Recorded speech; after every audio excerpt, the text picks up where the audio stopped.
Monday, January 6th. The reading is Mark chapter 4. Again he began to teach beside the sea, and a very large crowd gathered about him, so that he got into a boat and sat in it on the sea. And the whole crowd was beside the sea on the land, and he was teaching them many things in parables.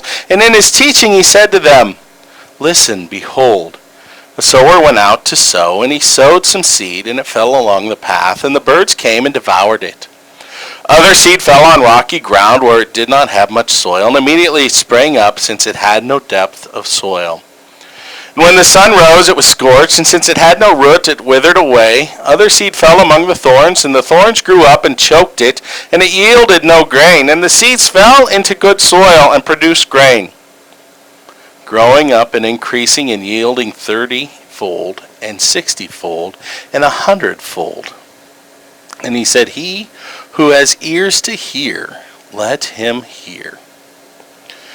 And when he was alone, those around him with the 12 asked him about the parables, and he said to them, "To you has been given the secret of the kingdom of God, but for those outside everything is in parables, so that they may indeed see but not perceive, and may indeed hear but not understand, lest they should turn and be forgiven." And he said to them, "Do you not understand this parable? How then will you understand all parables? The sower sows the word, and these are the ones along the path where the word is sown. When they hear, Satan immediately comes and takes away the word that is sown in them, and these are the ones sown on rocky ground.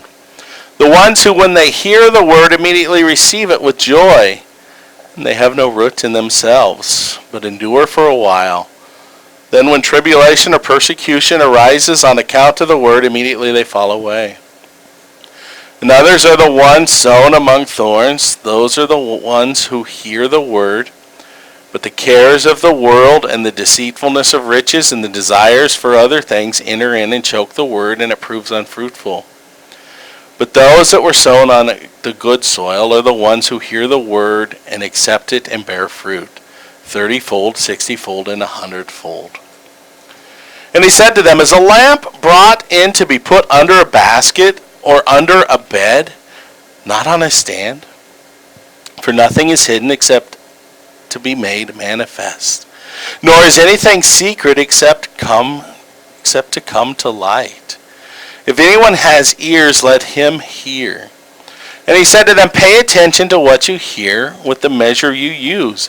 It will be measured to you, and still more will be added to you. For to the one who has, more will be given, and from the one who has not, even what he has will be taken away." And he said, "The kingdom of God is as if a man should scatter seed on the ground. He sleeps, and it rises night and day, and the seed sprouts and grows, he knows not how. The earth produces by itself the first the blade, then the ear, then the full grain in the ear.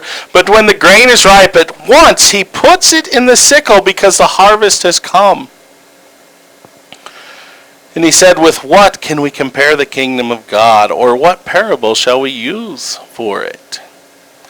It is like a grain of mustard seed, which, when sown on the ground, is the smallest of the seed on the earth. Yet when it is sown, it grows up and becomes larger than all the garden plants, and puts out large branches, so that the birds of the air can make nests in its shade." With many such parables he spoke the word to them, and they were able to hear it. He did not speak to them without a parable, but privately to his own disciples he explained everything. On that day, when evening had come, he said to them, "Let us go across to the other side." And leaving the crowd, they took him with them in the boat, just as he was. And the other boats were with him. And a great windstorm arose, and the waves were breaking into the boat, so that the boat was already filling. But he was in the stern, asleep on the cushion. And they woke him up and said to him, "Teacher, do you not care that we are perishing?" And he awoke and rebuked the wind and said to the sea, "Peace, be still." And the wind ceased, and there was a great calm. And he said to them, "Why are you so afraid? Have you still no faith?" They were filled with great fear and said to one another, "Who then is this, that even the wind and the sea obey him?"